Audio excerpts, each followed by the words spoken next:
Amen. Ready na po ba tayo mag-worship? Okay, tayo po tayo and close our eyes and let us open our worship in prayer. Our Heavenly Father, we gather in your presence today with hearts full of gratitude. Thank you for the gift of life and the opportunity to worship together. Open our minds, Lord, and our hearts to receive your word, and may your Holy Spirit guide us in truth and love. Let your peace fill this place, Lord, and may we be transformed by your grace. In Jesus' name we pray, Lord. Amen. Kantahin po natin yung mahal na mahal kita, Panginoon. Sabayin niyo po ako. Habang buhay, papupurihan ka. Habang buhay, maglilingkod sa'yo. Habang buhay,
Lord, before we sing this song po, we like to thank you, God, for this privilege that you have given us, Lord. Thank you, Lord, for this chance, Lord, that we get to praise you, Lord, that we get to worship you, Lord, with everything that we have. Lord, we choose to fix our eyes upon you, Lord, our gaze upon you, Lord. Mabuti po kayo sa mga buhay namin, Lord, at hindi po kayo nagkukulang. Sa inyo po lahat ng papuri at pagsamba. Sa inyo lamang po, Jesus. Amen.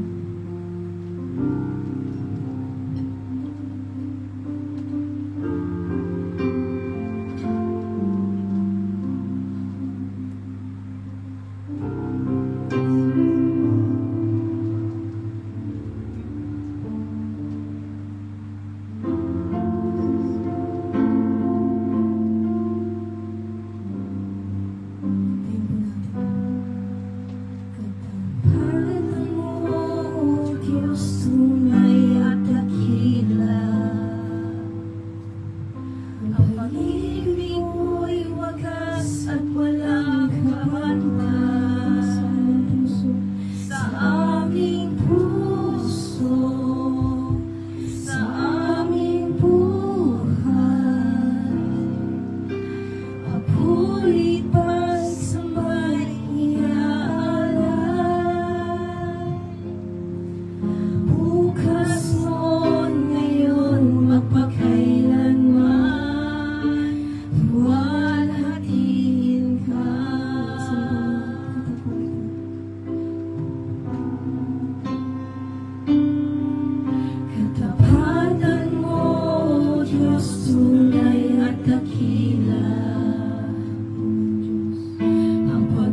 Open up my eyes and wonder.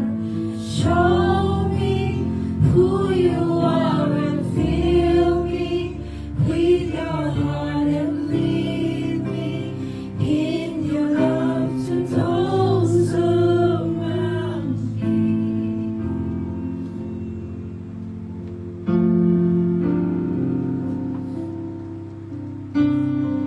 So God, we praise you.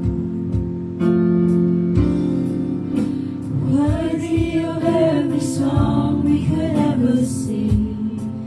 So God, worthy of all the praise we could ever bring. Worthy of every breath we could ever breathe. We live for you. So God, you are worthy. Sing Jesus. Jesus, the name above every other name. Jesus, the only one who could ever save.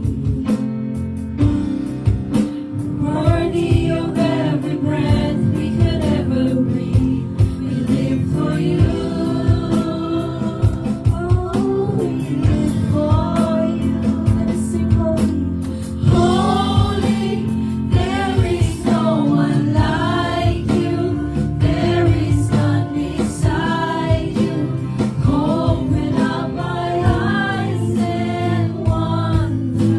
Show me who you are and fill me with your heart and lead me in your love to those around. Lord, you are holy. Holy, there is no one like you. There is none beside you. Open up my eyes and wonder. Show me who you are and fill me with your heart and lead me in your arms to those around me.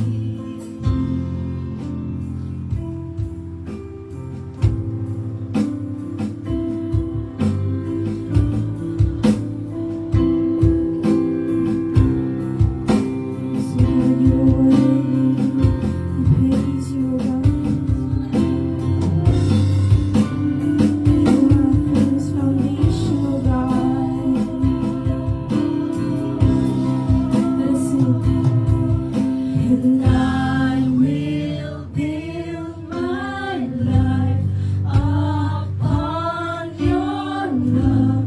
It is a firm foundation, and I will put my trust in you alone, and I will not be shaken, and I will build my life upon your love. It is a firm foundation, and I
is no one like you. There is none beside you. Open up my eyes and watch. Show me who you are and fill me. Read your heart and lead me in your arms to those around me.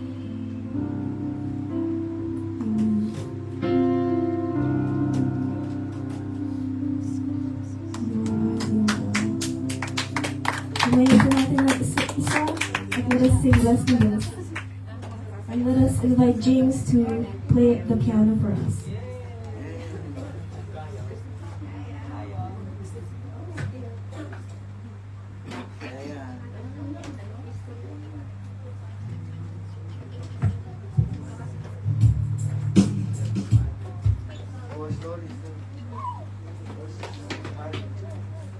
Amen. Let's welcome each other with the love of the Lord and let us sing Bless the Blessed. Yay!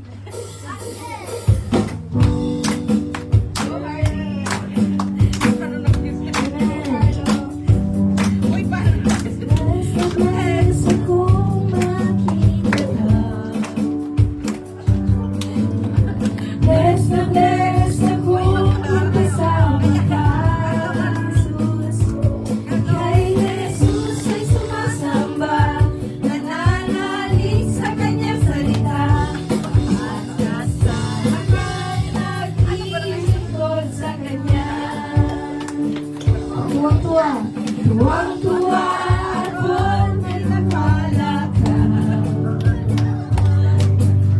Tuwang-tuwa pag magaling ka na. Salamat Ama. Hinihiling pangalagitan. Kaniwag turi ang sama-sama.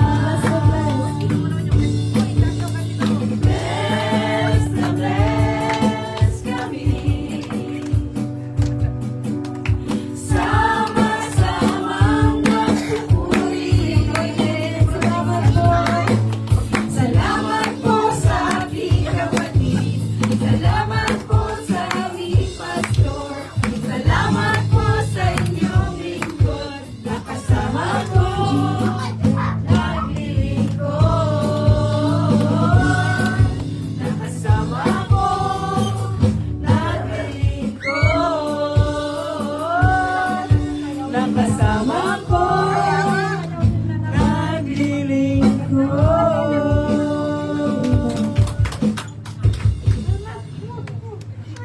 Next coming 3 weeks po, si Brother James po will be the one to play the piano for us. So let us welcome him and support him. Amen. Ay, ayos muna natin yung ano. Any newcomer po? Ayos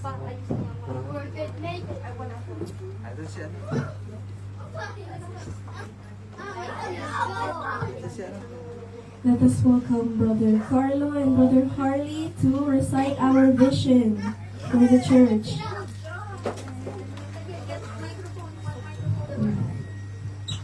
Ayos muna natin yung ano.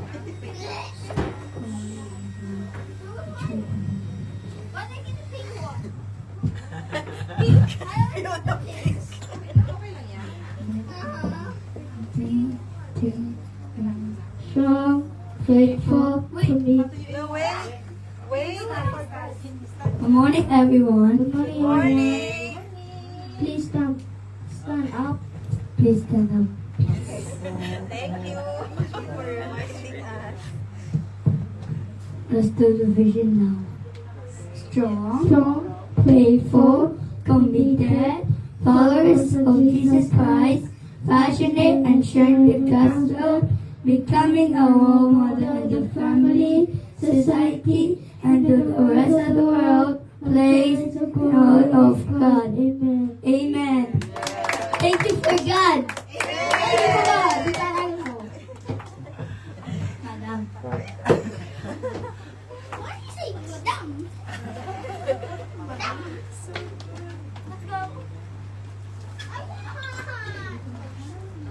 to play. Amen. Praise the Lord. Praise God. Batiin mo nga ang katabi mo. Sabihin mo, it's so good to see you in the house of the Lord. Amen. To see you in the house of Ang blessed, no? Nandito po tayo sa bahay, sambahan ng ating Panginoon. At walang iba po ang pinunta natin, kundi po makipag-miig tayo sa presensya ng ating Panginoon. Amen? So, again, welcome po sa LWBC Macau Church. At especially doon po sa mga matagal na nating hindi nakikita. At sa biyaya ni Lord, no, ay nandito po sila ngayon.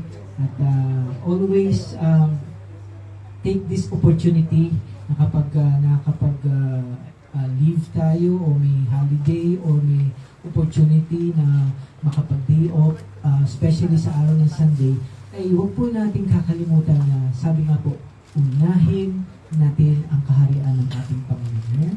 Seek ye first the kingdom of God and all His righteousness. Sabi nga po doon. At lahat daw po ng mga bagay, ang kalooban po ng ating Panginoon, pag inuna natin ay ipagkakaloob po niya ito sa atin. Amen? So, again, we are now in a new month. Bagong buwan po ngayon ng June. And sa ating pong team, we are starting a new team and series for the new month of June. Ang pangalan po ng team natin ay makikita po yan sa ating pong mga sa page po natin, no, para po makahabol tayo, makita natin. Ay ang pangalan ay Realigning What You Believe. Bringing your faith back into proper alignment with God's truth and purpose. Yan po yung title ng ating team for the month of June. And the supporting passage for our monthly team is found in 1 Peter chapter 3 verse 15. Ang sabi po doon, but in your hearts honor Christ the Lord as holy, always being prepared to make a defense to anyone who ask you for a reason for the hope that is in you. Yet do it with gentleness and respect. Kung titignan po natin sa ating passage, sabi, bilang mga Kristiyano, tayo daw yung nagre-represent sa ating Diyos. Okay? Sabihin mo nga sa katabi mo, you are an ambassador. Okay? May tama, ang title mo is the ambassador of Christ. Kasi you represent Jesus, the Lord, our God, Jesus Christ, God the Father, the Holy Spirit, the Trinity. Nire-represent po natin yan. Kaya nga bilang representative, kailangan the way you represent your Lord ay hindi basta-basta lang. Kailangan nire-represent mo siya according sa biblical na kaparaanan. Kaya kailangan alam mo kung sino ang Diyos na nire-represent mo. Kasi po kapag mali daw po yung representation natin, hindi natin kilala yung nire-represent natin na Diyos, then that is also a form of idolatry. Anything na mali ang pagkakilala mo sa Diyos, ito po ay tawag dito ay idolatry. That's why we need to represent our God. Sabi nga po, di po ba? Always be prepared to make a defense. Kailangan handa ka na sabihin kung ano yung pananampalataya mo. Ito po yung ibig sabihin dito. And if we are to do that, sabi nga po, dapat naka-align tayo sa ating paniniwala. Yun po yung team natin. Realign what you believe. Ano ba yung totoo sa harapan ng Diyos? Ano ba yung purpose niya para sa atin? Okay? So that's why for this morning, ito yung message natin po sa umaga na ito. So may I invite everyone to again, please let us stand and let us read the passage for this morning. So our passage is found in Psalm chapter 51 verse 10. The title of our message is called Reset. Sanctify your heart again. Sabi po sa Psalm 51 verse 10, create in me a clean heart, O God, and renew a right spirit within me. Tayo pong lahat ay panandalian. Yumuko at manalangin.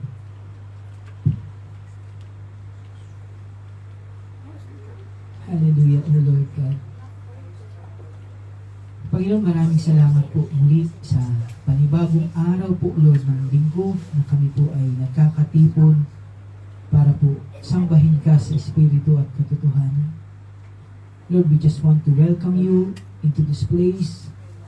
Malaya ka pong kumilos sa buhay ng inyong pong mga anak at sa aming pong pag-aaralan. Turuan niyo po kami. Buksan niyo po ang aming spiritual na tenga sa pakikinig, spiritual na mata na makita namin ang gusto niyo pong ipakita para sa amin. Lord, gamitin niyo lang po ako, Lord, ng daluyan ng iyong pagpapala. Apart from you, wala po kaming magagawa, O God. Kaya Lord, malaya kang kumilos. Ikaw po manguna sa buhay ng bawat isa. Even po, Lord, yung mga padating pa lang, ingatan niyo sila. At kung sila man po ay hindi makakarating, gayon din po, Lord, samahan niyo po sila sa kanilang lugar. Especially our online viewers na malayo, ingatan niyo po sila, Panginoon. And I pray, Lord, nagabayan niyo po kami sa pagkikinig, pag-aaral ng iyong salita. Bless, Lord, the word that we're about to receive. Bless, Lord, NWBC Macau. Salamat po, Lord. Ito po ang aming dalangin. In Jesus' name we pray. Everybody say, Amen. Sige po, makakaupo po tayo. And let us study our message for this morning. Again, yung title po ng ating mensahe sa umaga na ito is called Reset. Sabihin nyo nga po, Reset. Reset, no? Sabi doon, sanctify your heart again. Ano po ba ibig sabihin kapag sinabi nating reset? Reset means simply as saying, binalik mo ito sa dati. Okay? Reset eh. Na yan po ang ibig sabihin ng reset, na kung sa tingin mo ay parang ang gulo. Ano ba? Ang gulo naman. Okay? Sinarito yung pag nakita niya, ang gulo ng bahay ng amo niya, yung gagawin niya, para bang hindi po ba ang sakit sa ulo? Pero pagka nakita mo ng maayos, malinis, mas magiging magaan yung pakiramdam mo. Kaya nga po, kapag tayo daw po sa tingin natin parang magulo na, hindi natin alam kung ano yung nangyayari, ibalik mo lang ito dati, ulit sa dati. Para maging maayos. Ibig sabihin, ibalik mo sa umpisa. Kung sa tingin mo sa sarili mo ay nakikita mo nawawala ka na sa alignment, na alam mo hindi ito yung gusto ng Diyos sa buhay mo, para bang napapalayo ka na sa Kanya, huwag palayo. Bumalik ka sa Kanya. Magpaayos tayo. Ibalik daw natin yung ating mga sarili sa alignment. Mag-umpisa tayo kung kinakailangan mag-umpisa. Huwag kang mapagod na mag-umpisa. I-reset mo lang ulit yung sarili mo. Ito po yung background ng passage natin dahil nung sinulat po ni Haring David, yung Psalm 51 verse 10, si David po, nawala siya sa alignment. Kung matatandaan po natin, yung istorya po ng pagkabagsak ni David, di po ba isang araw, namamahinga lang siya. Andun siya sa balkonahin niya at hindi naman sinasadya na napatingin siya sa isang lugar na meron pong naliligo na babae. Wala namang masama na nakita niya yung naliligo na yun kasi hindi naman niya sinasadya eh. Di po ba? Nagkaroon lang po ng mali doon sa ginawa niya kasi nagkaroon ngayon siya ng maling pagnanasa. Okay? Ano po ang sabi sa James chapter 1 verse 15? Kapag in-entertain daw po natin yung maling desire, sabi dito, manganganak daw po ito. At parang isang sanggol na kapag ipinanganak mo, syempre palalakihin mo yan. Di po ba aalagaan mo yan eh? So kapag siya daw po ay malaki na, sabi po sa James chapter 1 verse 15, when it is fully grown, ipapahamak ka pala nito. Ang magiging resulta daw po pala ay ikamamatay mo. Okay? Again, ang sabi po sa James chapter 1 verse 15, then desire, when it has conceived, gives birth to sin, and sin, when it is fully grown, brings forth death. Okay? So makikita niyo po yan sa ating pong group page, no? Para makasabay po tayo sa mga passages. At yan po ang nangyari kay David. Kasi po, di po ba namatay yung kanyang naging anak kay Bathsheba? Hindi lang po yun, no? Hindi doon natapos yung consequences ng pagkakasala niya. Unti-unting nasira yung pamilya niya. Unti-unting nasira yung buhay ng mga anak niya. Kapag binasa po natin, at ang pinaka-worst po doon, yun pong nawala siya sa kalooban ng kanyang Diyos na mahal. At yun po yung parang nagpawasak sa puso niya, no? Na nawala siya dun sa closeness niya sa kanyang Diyos. Yung init niya sa kanyang Panginoon. Kaya nga po nasulat yung Psalm chapter 51, na sabi nga po dito, "Create in me a clean heart, O God, and renew a right spirit within me." Sabi po doon, "Cast me not away from your presence." Huwag mo akong itaboy sa iyong presensya. "And take not your Holy Spirit from me." Sabi po doon, "Restore to me the joy of your salvation and uphold me with a willing spirit." Ito po ang nangyayari pag nawawala tayo sa kalooban ng ating Panginoon. Nawawala yung saya natin. Yes, pwede natin sabihin, anak ka ng Diyos, ligtas ka. Pero kung ikaw ay wala sa alignment, wala sa kalooban niya, malungkot ang pagiging Christian. Sino rito yung naranasan niya na kahit maraming problema, pero andun yung alam niyang nasusunod niya yung kalooban ni Lord. Kahit dumarating yung problema, andun yung saya niya. Pero meron naman na para bang ang daming dating ng blessing, sa tingin niya okay siya, pero wala siya dun sa kalooban ni Lord, hindi siya satisfied. Malungkot siya. Kasi hindi yung mga bagay na yun ang magpapasaya sa atin. Ang magpapasaya sa atin ay ang pagsunod sa Diyos. Yun po yung nagpapasaya sa buhay natin. Mahalaga po ang relationship ni David sa kanyang Diyos. Kaya nga, ang question talaga natin, mahalaga din po ba ang relasyon natin sa Diyos? Ito yung pinakamahalagang tanong eh.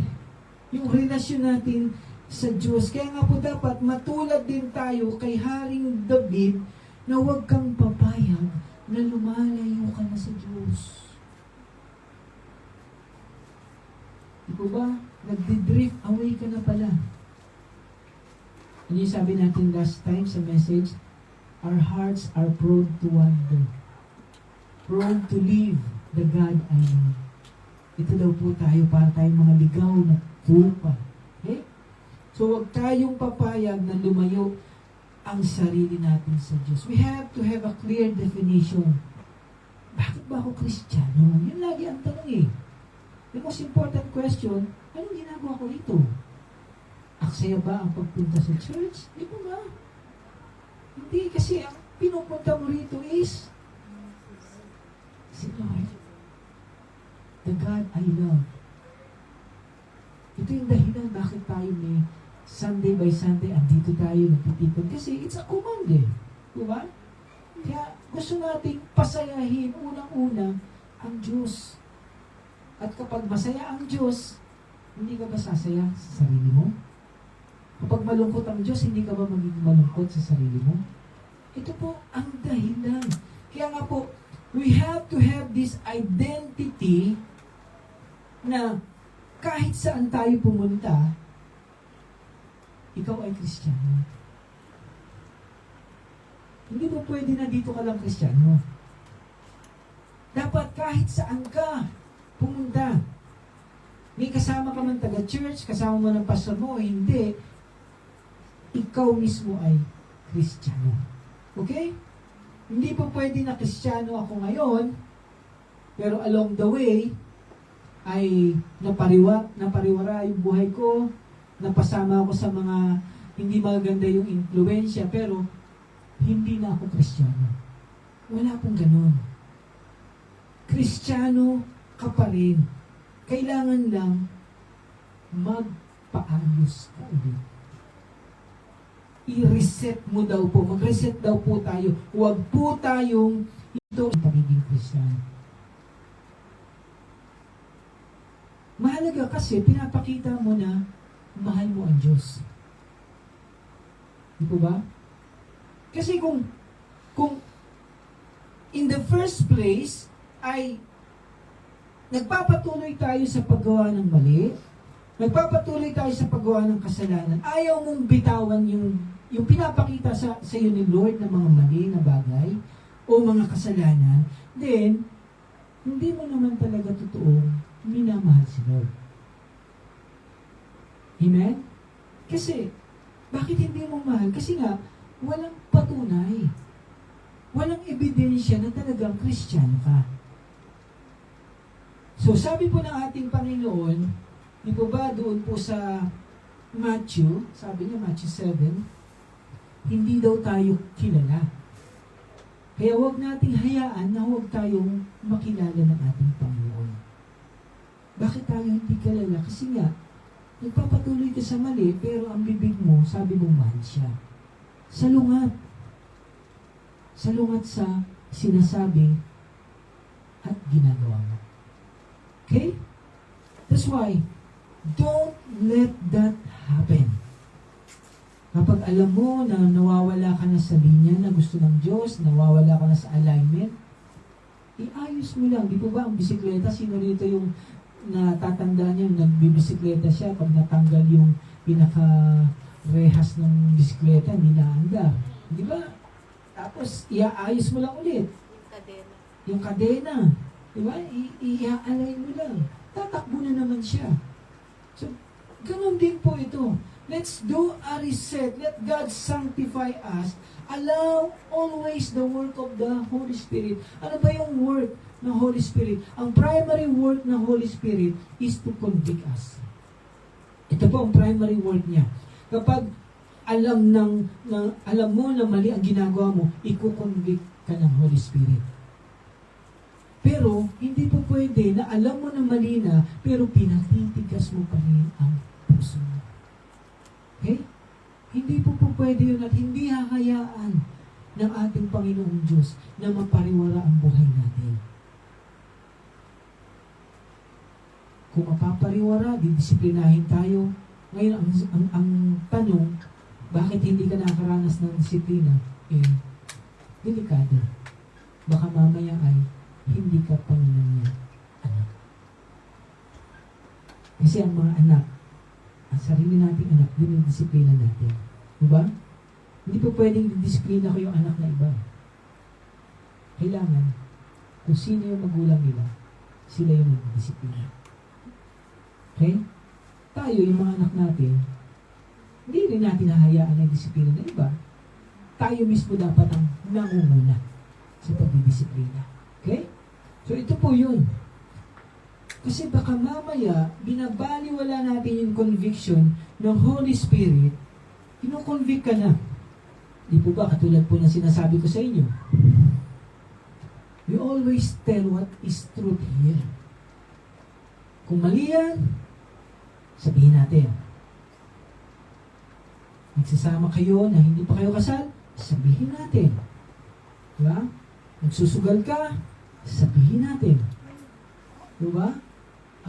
Hindi mo pinapatawad yung kapatid mo o kahit sino, nananatili yung galit, sabihin natin. Diba? Nagsasama kayo, lalaki sa lalaki, babae sa babae, sabihin natin. Ano po ba ang difference noon? Kasi nga, conviction ng Holy Spirit yun eh. Ngayon, hindi natin po pwedeng sabihin na mahal mo sila, pero patuloy pa rin silang gumagawa ng mali na hindi ka nagsasalita. Hindi yun love. Kasi alam mo mapapahamak sila eh. Tapos ikaw wala kang ginagawa. Hello. Kailangan po natin ng sanctification. Ang ibig sabihin po ng sanctification, hindi pa tayo tapos. Kasi nga, patuloy pa talaga tayong inaayos ni Lord. Yung pagbabago na inumpisahan niya sa buhay natin, patuloy niya yung ginagawa. Araw-araw. Hindi one time, big time. Ito po ay araw-araw. Process po ang sanctification. Kaya nga po, huwag po ninyong sukuan ang sarili ninyo.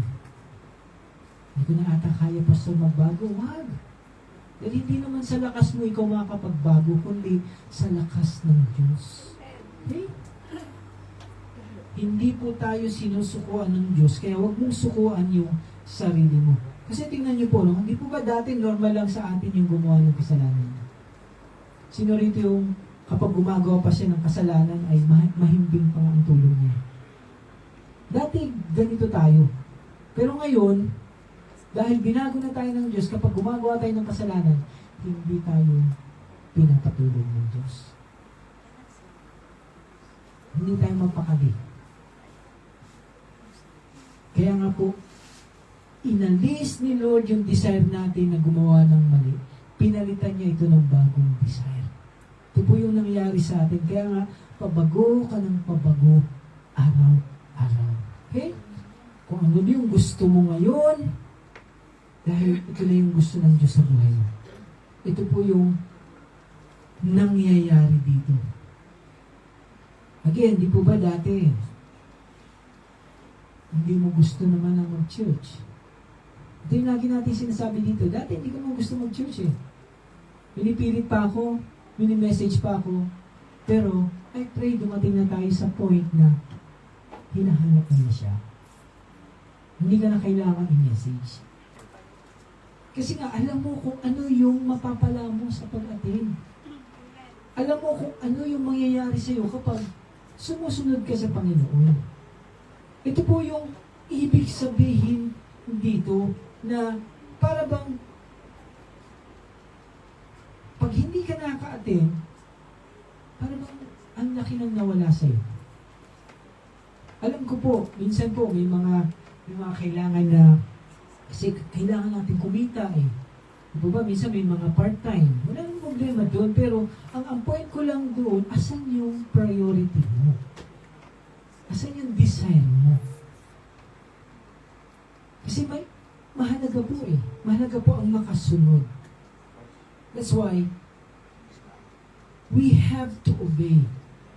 Kailangan lagi tayo magpaalalahanan, masaya ka ba sa presensya ni Lord? Yun po ang tanong. Again, huwag mong hanapin yung saya mo sa ibang tao.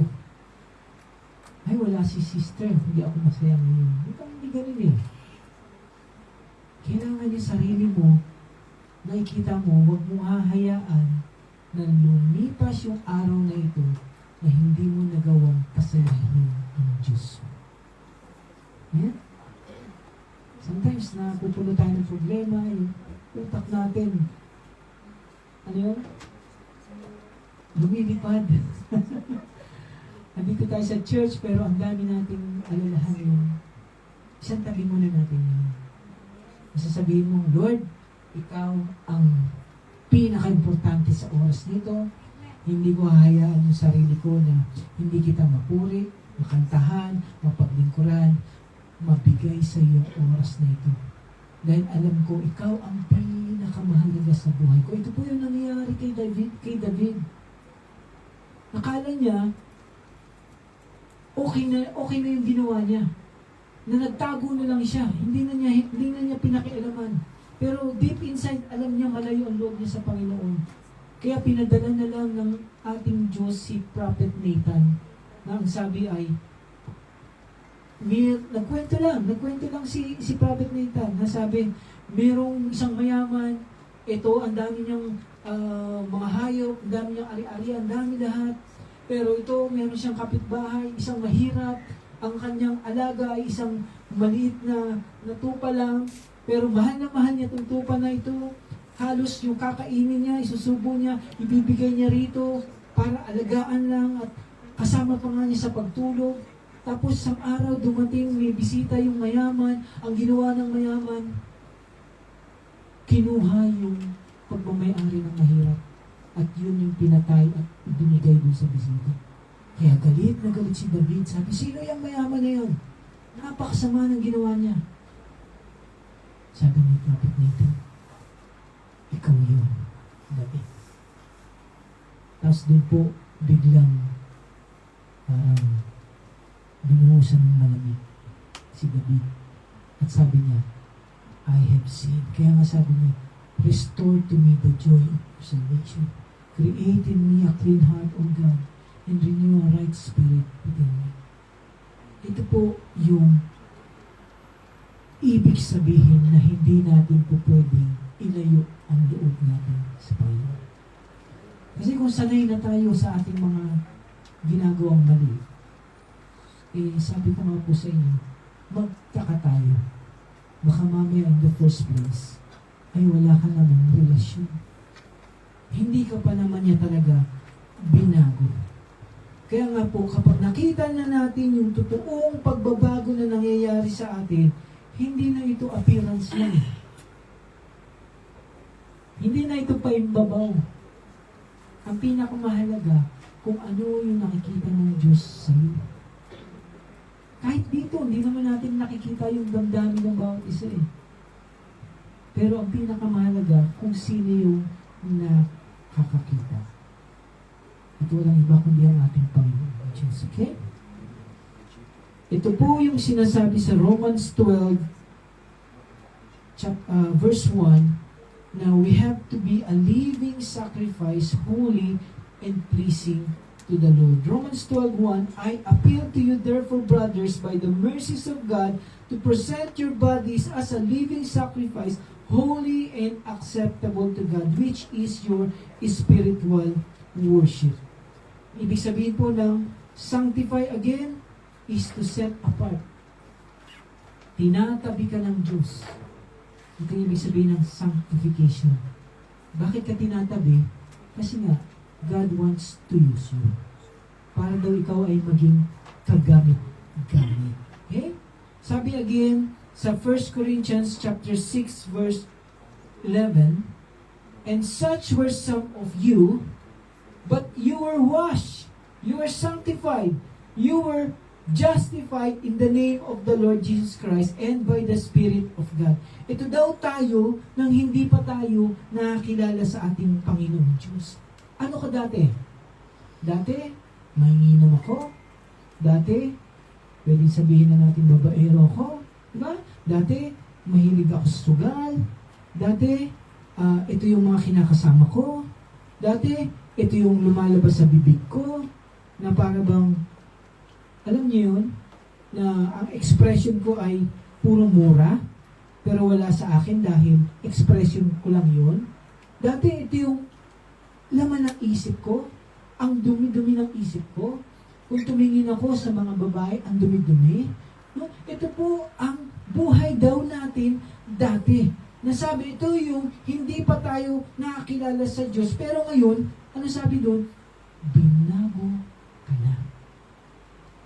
You were washed. You are sanctified. You are justified dahil sa pangalan ni Jesus na nasa iyo na daw ngayon sa pamagitan ng banal na Espiritu Santo. Kaya nga mayroon ka ng indwelling eh. The Holy Spirit now is in you. Kahit kasaan pumunta, kasama mo ang Diyos. Ito po ibig sabihin dito. Anak ka na ng Diyos.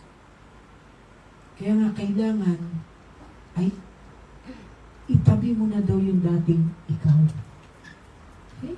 Put off your old self. Ang sabi sa Ephesians 4:22-24, to put off your old self, which belongs to your former manner of life, and is corrupt through deceitful desires, and to be renewed in the spirit of your minds. Sabi doon, ito yung patunay na anak tayo ng Diyos. Isinasantabi natin yung dating tayo kasi ito daw yung it belongs to our former life. Ito yung dating buhay mo eh. Pero ngayon, hindi na. Dati ang buhay mo daw corrupt through deceitful desires. Okay? Ngayon, you are now created in the likeness of God in true righteousness and holiness. Kaya kailangan lagi po tayong nagre-reset. Huwag nating hayaan na pariwara na yung buhay mo. Nakilala ka na eh. Kristiyano na tayo. I-renew lang daw po natin yung ating pag-iisip. Ayusin lang daw natin yung pag-iisip natin. Sabi po doon, put on the new self. Iba na daw tayo ngayon. Kasi nga, you are created in the likeness of God, in true righteousness and holiness. Kaya habang naghihintay tayo sa pagdating ng ating Panginoon, di po ba padating ang ating Panginoon eh? Ang pangit naman tignan na dumating na ating Panginoon tapos nakita tayo na ang ginagawa natin ay hindi ka aya-aya sa Kanya. Hindi mo ba nakakahiya yun? Biglang dumating si Lord tapos may kasama kang iba na hindi naman dapat kinakasamahan. Dumating si Lord, andun ka sa pakapyo. Di mo ba? Dumating si Lord, nakita ka na, uy. Di ba sinong di mahihiya? Dumating si Lord, may ginagawa kang mali. Di ba? Kaya nga, habang hinihintay natin yung pagdating ni Lord, let us glorify God in our body. I-desire mong lumago. I-desire mo, di po ba, ano sabi natin sa mga nakaraang message natin? Desire to pray, desire to worship Him in spirit and in truth, desire to read His Word. Gusto mong kilalanin ang ating Diyos? Basahin mo ang salita niya. Di ba? Desire to go to church. Gusto mo kilalanin ang mga kapatiran, may problema pala si sister, hindi mo alam. Ang bigat pala ng problema niya. Paano mo malalaman kung wala ka dito? Kung gusto mo makatulong sa ministry, desire to go to church. Diba? Desire natin na mahalin yung bawat isa. Paano mo mamahalin yung kapatid mo kung di mo naman siya nakikita? Diba? Sometimes kahit may hindi tayo pagkakaintindihan, hindi natatapos yung pagiging isa natin sa Panginoon. Kaya nga kailangan andun yung pagmamahalan, andun yung pagpapatawaran, kasi uulitin sa atin ng Panginoon, isa lang tayo sa Kanya. One body of Christ. Amen? That's why, araw-araw, sa buhay po nating Kristiyano, marami ang nangyayaring pagbabago. Tanungin mo sa sarili mo, kasi ikaw ang nakakita niyan. Ibalik mo yung 10 taon sa buhay mo. Ano na ba ang nabago sa buhay ko ngayon? Makikita mo yan. Ay, dati ganito ako, dati masungit ako, dati palamura ako, dati ang dali kong magalit, dati ayaw kong magpatawad, dati ganito ako, konting tapit lang sa akin hindi na kita, di ba, konting galaw lang sa akin. Pinitik lang ako sobra na ang balik. Di ba? pitik lang siya ngayon, bato-bato pa pala yun siya, iba nang ginawa. No? Balik lang daw po tayo kapag tayo ay nangyayari. Again, obedience is still our way. Sabi sa Philippians chapter 2 verse 12, therefore my beloved, as you have always, tingnan niyo po, no? Therefore my beloved, as you have always obeyed. Kasi lagi na kayong sumusunod So now, not only as in my presence, ay hindi kasi nakikita sila ni Pablo Sabi ni Pablo to, no? But much more in my absence. Dapat, mas higit kayong sumusunod kahit wala ako sa tabi ninyo. Sabi ni Paul. No? Sabi nga ganun, work out your own salvation with fear and trembling. Ibig sabihin ng work out, ano sabi ng work out? Pagtrabahuin mo. Diba ang hirap mag-work out? Di ba? Iniisip pa lang. Di ba? Iniisip mo pala, mag-exercise ako, tatakbo ko, maglalakad ako, magtatrabaho. Di ba? Ang hirap. Pero sabi dito, ganyan daw yun. Paghirapan mo, pagtrabahuhan mo, ang yung salvation mo. Ibig sabihin, hindi sa kailangan mong gawin para maligtas ka. Ligtas ka na, safe ka na, kaya kailangan mong mag-produce ng maraming fruit. Ang bunga ng Espiritu. Ito po ibig sabihin dito. Again, hindi natin kaya sa ating sarili. Magagawa mo lang yan kapag naka-align ka sa kalooban ni Lord. Sabi nga po sa Philippians 4:13, if Christ is in you, I can do all things through Christ who strengthens me. Finally, as we end, I want to read to you 1 John chapter 3, 6 to 10, kasi ito po yung work ng sanctification sa atin. Kapag pinagbulay-bulay po natin, makikita natin, ito ang buhay talaga ng isang Kristiyano. Okay? Ano sabi sa 1 John 3:16? Ang nananatili sa Kanya. Kanino? Sa Diyos, sa ating Panginoon. Ang nananatili sa Kanya ay hindi nagpapatuloy sa pagkakasala.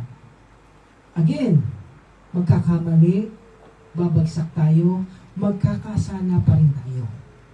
Pero, hindi tayo mamumuhay at mananatili dyan. Ito yung sabi dito eh. Ang nananatili sa Kanya ay hindi nagpapatuloy sa pagkakasala. Ang sino man daw nagpapatuloy sa pagkakasala ay hindi nakakakita ni nakakakilala man sa Kanya. Kahit nasabihin mo na kilala mo ang Diyos, nakikita mo ang Diyos, pero kung yan ay sa bibig lang at hindi nakikita sa sa ginagawa mo, sabi dito, hindi po daw totoo yun. Kaya sabi niya, mga anak, huwag kayong padaya kanino man. Ang sino mang gumagawa ng matuwid ay isang matuwid tulad ni Kristo. Nakita mo na mali. Kaya nga sabi ko nga po sa inyo, sad to say, di po ba minsan? Ito yung minsan, ng heart ko no? Especially ngayon, month of June ngayon. Po ba? Nagsiselebrate ng Pride Month, yung tinatawag. Di po ba? Mahal natin sila eh.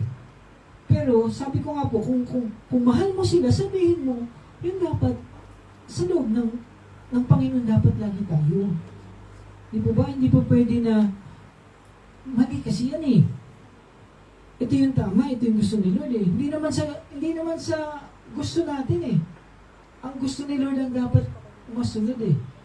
Di po ba? Kaya ito yung sabi dito eh. Ang sino mang gumawa ng matuwid ay isang matuwid tulad ni Kristo. Ang nagpapatuloy sa pagkakasala ay ang sakit pakinggan, kampon ng dyablo. Sapagkat sa simula pa'y gumagawa na ng kasalanan ang dyablo. Kaya nga naparito ang anak ng Diyos upang wasakin ang mga gawa ng dyablo. Tingnan niyo po, no? Kung hindi naparito ang ating Panginoon, kung hindi tayo nabago, kung hindi tayo nakakilala, wasak ang buhay natin lahat. Nakaranas na ba kayo ng buhay niyo wasak? Di mo ba ang sakit? Yes, dati ang buhay natin wasak. Wala tayong katahimikan. Wala tayong saya talaga. Kasi nga, sira ang buhay natin. Sinira ng kaaway. Ito yung ginawa ng dyablo na sabi niya, sapagkat sa simula pa'y gumagawa na ng kasalanan ang dyablo. Kaya daw naparito ang anak ng Diyos upang wasakin ang mga gawa ng dyablo. Ang tinanggap ng Diyos bilang anak niya ay hindi nagpapatuloy sa pagkakasala, sapagkat nananatili sa kanya ang buhay na galing ng Diyos. At dahil ang Diyos ang ama niya, hindi siya maaaring magpatuloy sa pagkakasala. Verse 10. Dito natin makikilala kung sino ang mga anak ng Diyos at kung sino ang mga anak ng dyablo. Ang sino mang hindi gumagawa ng matuwid at hindi umiibig sa kanyang kapatid ay hindi anak ng Diyos. Napakalinaw po ang salita ng Panginoon, di ba? Baga, align lang dapat tayo lagi. Naka-align ka lang. Huwag kang lalabas doon sa boundary na binigay sa atin ni Lord. Kapag lumabas na tayo, ikaw na ang pinakamalungkot na tao. Anong gagawin mo? Bumalik ka lang doon. I-align mo lang yung sarili mo ulit. Ano ba ang gusto mo, Lord? Ano ba ang ayaw mo, Lord? Hindi yung, Lord, basta ito gusto ko, ito ang dapat mangyari, ito ang masusunod. Hindi po yun. Dahil alam ng Diyos, kahit sa tingin mo masaya ka sa ginagawa mo, hindi totoong saya yan. Dahil si Lord ang nag-create sa iyo eh. Diba? Ano sabi ni si Vice Ganda, na kapag pinanganak daw siya ng tao, yung gender niya, lalaki, babae, pero kapag habang lumalaki daw siya, is ayon na daw sa puso niya kung ano yung pipiliin niya. But that is wrong. Diba? Ano ang sabi sa Bible again? The heart is deceitful of all things. Pwede daw tayong dayain ng ating mga puso. Kaya, hindi po pwede. Kasi ang Diyos ang lumikha sa atin. Nilikha niya ang tao para may purpose. Huwag daw tayong aalis doon. Let us always reset when everything is not going well. Balik ka lang. Allow God to sanctify your hearts. Tayo po lahat ay tumayo. Minsan, ang hirap ng buhay ng isang pastor, no? Dahil talagang hindi pa pwede na puro patawa lang ang pastor eh. Na puro, basta okay tayo rito. Magparamihan tayo dito. Paano kung marami nga tayo, pero pagdating ni Lord, tatatlo lang pala ang kasama niyang lumipad sa kanya. Ang na-rapture. Magpapaiwan ka ba? Tanong mo nga sa sarili mo, magpapaiwan ka ba? Kung ayaw magpaiwan, anong gagawin mo? Kundi ang kumapit sa kung ano yung totoo sa salita ng Diyos. Kasi minsan po, parang ayaw kong sagasaan kita, mananagot ako bilang yung pastor kapag hindi ko nasabi yung totoo. Baka ako pa nga sisihin niyo eh. Pastor, ilang taon kitang kasama sa Macau. May mga bagay pa lang dapat akong matutunan, malaman sa salita ng Diyos, hindi mo sinabi. Nag-aksaya ka lang ng panahon. Bakit nasa langit ka? Bakit ako wala? Hindi mo sinabi na si Kristo lang pala ang daan, ang buhay, ang katotohanan. Kala ko okay na basta ito lang yung paniniwala. Hindi po. Allow God to sanctify your hearts. Siya ang masusunod. Hindi ikaw. Pwede mo namang subukan. Basahin mo yung salita niya. Kung nakatali ka sa idolatry, di ba tayo, mga Roman Catholic tayo dati eh. Di ba? Magtatanong kayo, bakit hindi ka na Roman Catholic? Kasi nga, ito yung ginagawa natin noon, nung nakita ko yung salita ng Diyos, ito yung nangyari. Kasi po pwede naman akong maging Muslim eh. Pero ano sabi ng Panginoon, there is but one God. Hindi naman ala ang Diyos eh. Di ba? So, lahat pwede nating subukan sa salita ng Diyos. Huwag mong hayaan na magkamali ka. Baka mamaya maging iglesia ni Kristo ka na. Kasi ito yung mga nagyaya sa iyo. Hindi natin niyayaya ang tao para magbago ng relihiyon. Niyayaya natin ang tao para ang Diyos ang magbago sa kanila.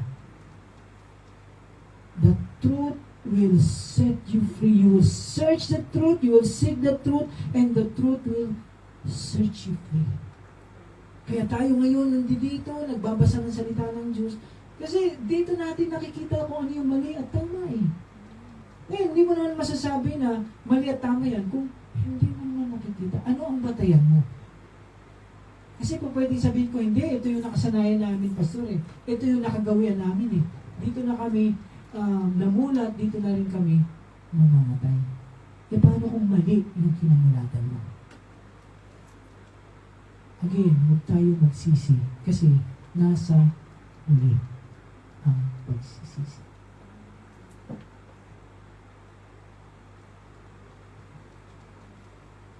God is love.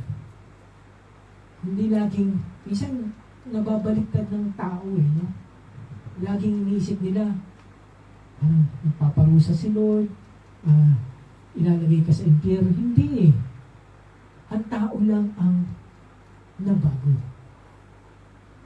Binigyan ka ng, ano yung binigay sa'yo, napakahalagang binigay sa'yo ng Panginoon? Self-will. Pwede kang sumunod, pwede kang hindi. Kasi hindi tayo pipilitin ni Lord kung ayaw natin sa Kanya. Mahal tayo ng Diyos, pero hindi tayo ginawang robot.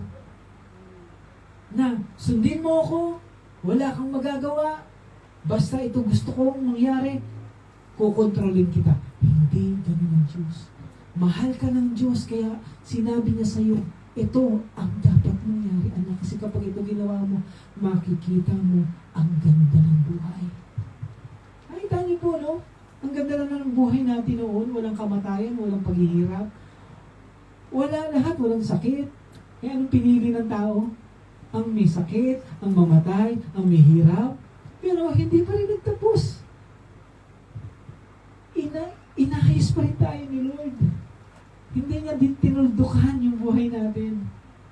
Siya ay bumaba, inako niya ang kasalanan natin lahat, nagpakapako sa krus, namatay, para bumalik ulit tayo sa kalooban. Kita niyo kabutihan ng Diyos. Kaya po, hindi po, ay, puro na lang do's and don't. Puro na lang dapat. Hindi. Kapag ginawa mo nga yan, sasaya ang buhay mo. Yeah? Napahaba tayo, no? So, I would like to invite you all every first week of the month. Ginagawa po natin ito, no? We are doing a Holy Communion. Again, the Lord's Supper, ang tawag po natin dito, Holy Communion, is ang tinatawag ay ordinance. Dalawa yung sinabi sa atin na sinusunod natin, magpa-water baptize tayo. Yung iba po siguro dito, hindi pa nagpapa-water baptize, mag-set tayo ng schedule para mapag-water baptize. Kasi ito po ay pagsunod. Nakita ko po yung post ni Pastor Johnny, nakakatuwa po no? Doon sa church nila, mayroong parang isang bathtub doon.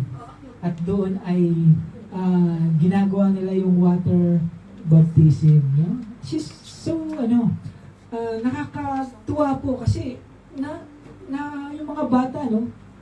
Mga bata pa lang po yung binabautismahan doon. Nakikita yung pagsunod. Ibig sabihin kasi ng water baptism, nakikiisa ko sa pagkabuhay, pagkamatay, at pagkamuling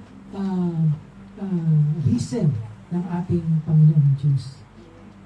Na sinasabi mo na, I have decided to follow Jesus. Ito na ngayon ang bagong buhay ko. Yun pong ibig sabihin ng water baptism.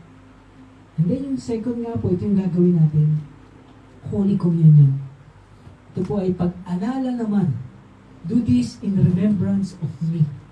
Na ibig sabihin, totoo na namatay si Kristo sa krus ng Kalbaryo 2,000 plus years ago. Or 1,900 plus years ago. Kung magkukumpute tayo, pwede natin compute kung kailan namatay ang ating Panginoon. Kasi nga, totoo sa history nangyari. At ito daw po, ay sabi po dito, pinapakita sa atin ang kapangyarihan na ginawa niya sa krus ng Kalbaryo. Okay?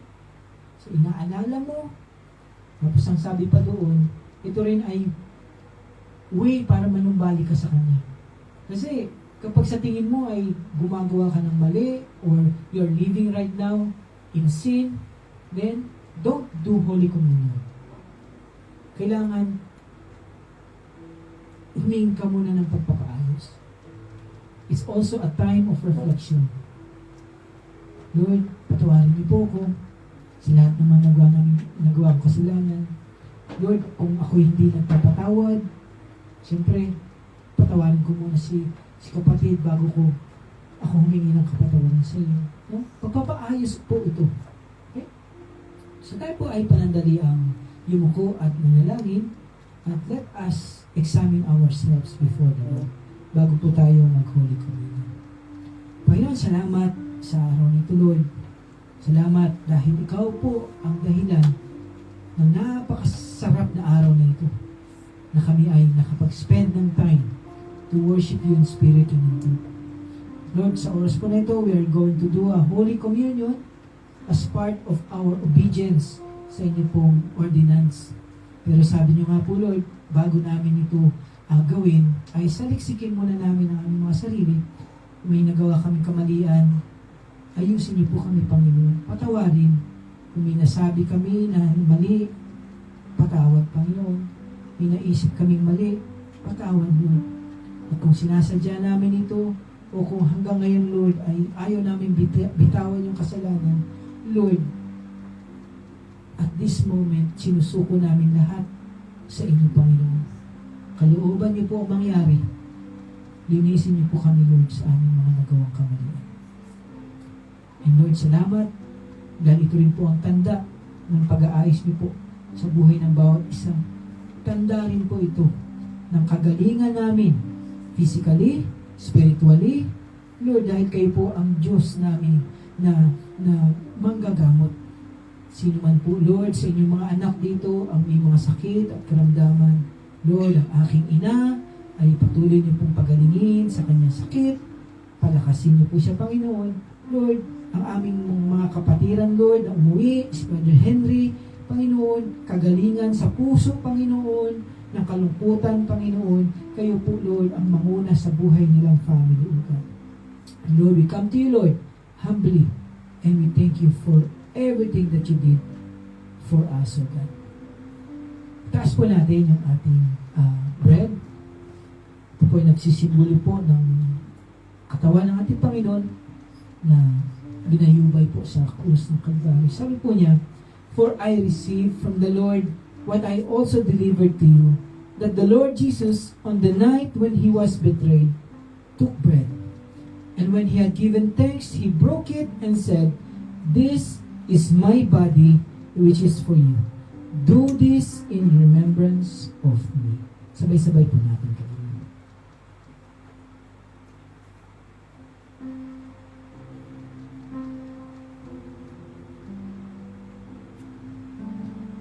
Let's raise the cup. In the same way also, he took the cup after supper, saying, "This cup is the new covenant in my blood. Do this as often as you drink it, in remembrance of me. For as often as you eat this bread and drink the cup, you proclaim the Lord's death until He comes." Sabay-sabay po natin naman. Amen. Thank you so much, O God. Panginoon, maraming salamat. Salamat sa lahat ng bagay, Panginoon. Ikaw po ang Diyos namin na nagmahal ng una sa amin. Ang Diyos namin na tapat at sabi niyo nga po, hindi niyo kami iiwan kahit kailanman. Patuloy po kami, Panginoon, maglilingkod sa inyo. Patuloy kami, Lord, lalakad sa aming pagiging anak ng Diyos, pagiging Kristiyano.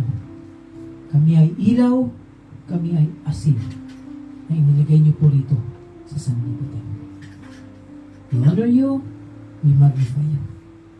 And Lord, patuloy po namin itinataas sa inyo ang aming bansa. Heal our land. Save us, O God. Bless OFWs po. Bless, Lord, our families in the Philippines. Lord, our leaders. Panginoon, gisingin niyo po sila, Panginoon. Paunlarin niyo po, Panginoon, ang buhay po ng bawat Pilipino. Okay? Walang imposible kung ikaw po ang aming Diyos. Ikaw ang aming Panginoon. Aming dalangin. In Jesus' name we pray. Everybody say, Amen.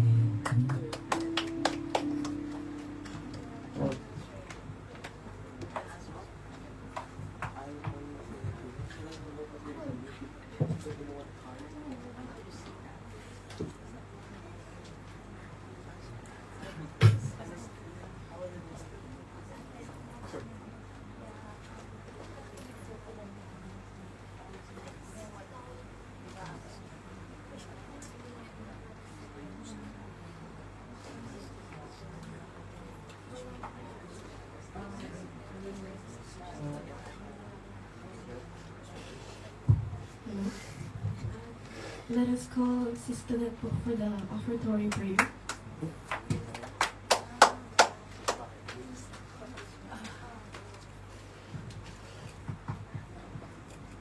God is good. All the time. Ang ganda po ng topic natin po, no? Are you blessed? Amen. Diba? Nakaka-bless po. Tayo po ay tumayo at tayo po ay pag-pray natin ang offertory natin. Lord, maraming salamat, Ama, sa oras na ito, Lord God, na muli kaming nagpapasalamat sa iyo, Panginoon, sa iyong kabutihan, Panginoon. Tunay nga po, Lord, na napakabuti mo. Wala kaming sawang pagpapasalamat sa iyo, Lord God, dahil sa aming narinig na yung mensahe sa oras na ito, Lord God.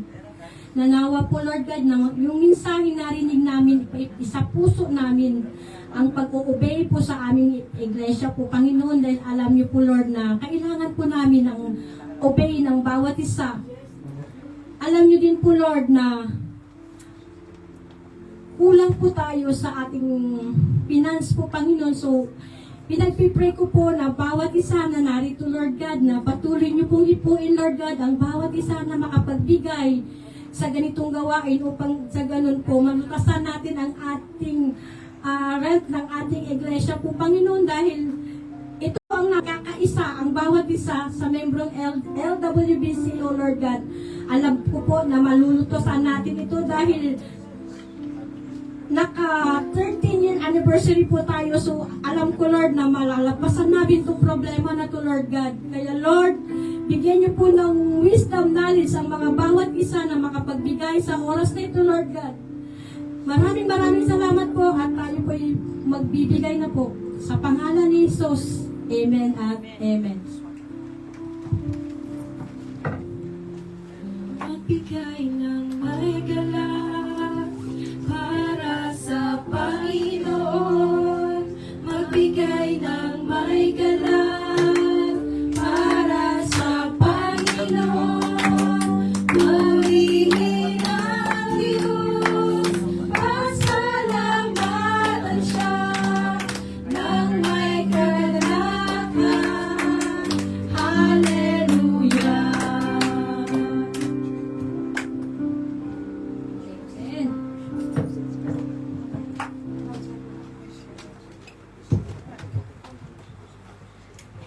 Let us invite Tita Grace for the announcements for the church.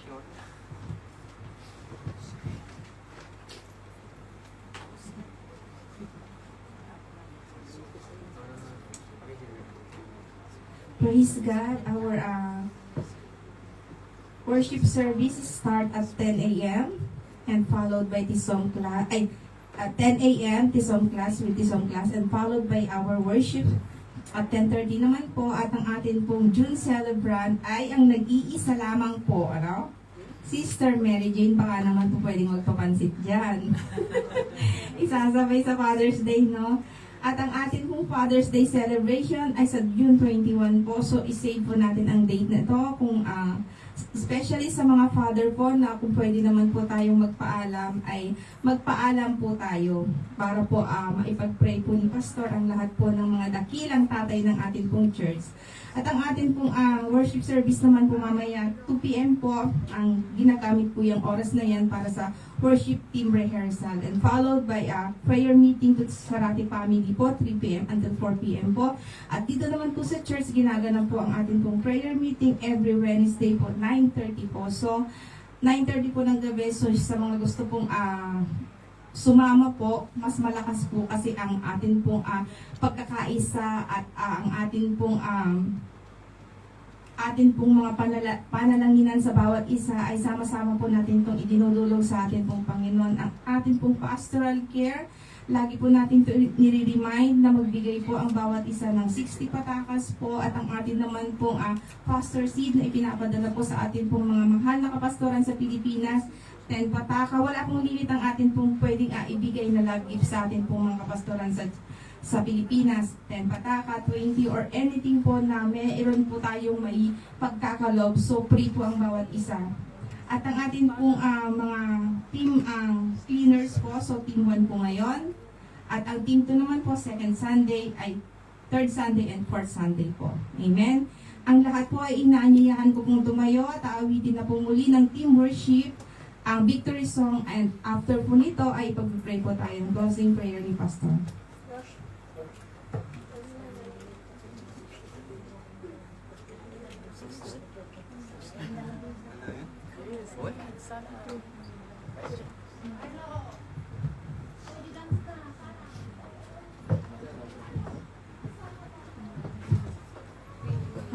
Let us sing our verse topic na lang po, creating a clean heart.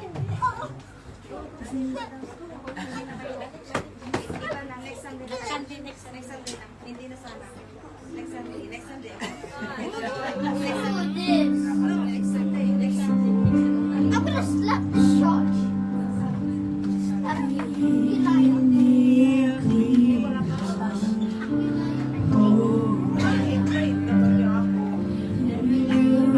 Spirit within me, create in me a clean heart, oh God, and renew a right spirit within me. Sing as we live, cast me not away from thy presence, oh Lord, and take not thy Holy Spirit from me. Restore unto me the joy of thy salvation, and renew a right spirit within me.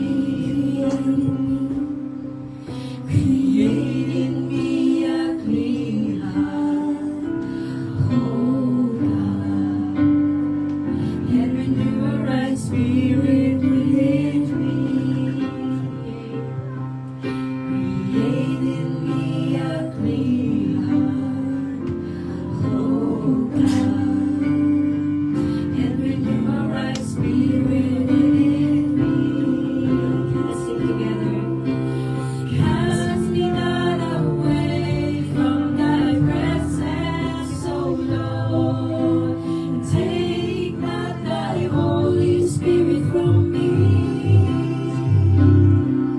Restore unto me the joy of thy salvation, and renew a right spirit within me. Restore unto me the joy of thy salvation, and renew a right spirit within me. Renew a right spirit, and renew a right spirit within me,